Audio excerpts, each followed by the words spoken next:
প্রেমের ফাঁদ পাতা ভুবনে কে যে কখন কার প্রেমে পড়ে তার ইয়ত্তা নেই। বলা হয়ে থাকে প্রেম মনস্তাত্ত্বিক বিষয়।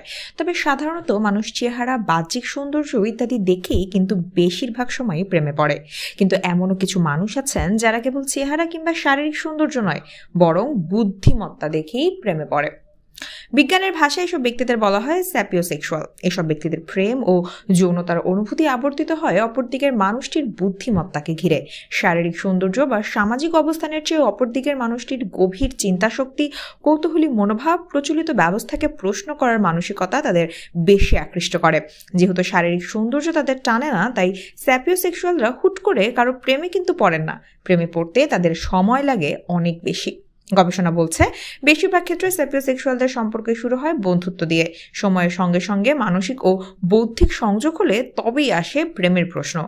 তবে যখন কাউকে তাদের ভালো লাগে তখন সেটা কিন্তু বেশ সিরিয়াসই হয়।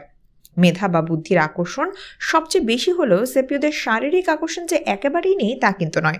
তবে স্যাপিওদের কাছে শারীরিক আকর্ষণটা খুবই সাময়িক। দীর্ঘমেয়াদী সম্পর্কের জন্য তাদের কাছে চেহারাটা বড় হয়ে দাঁড়ায় না।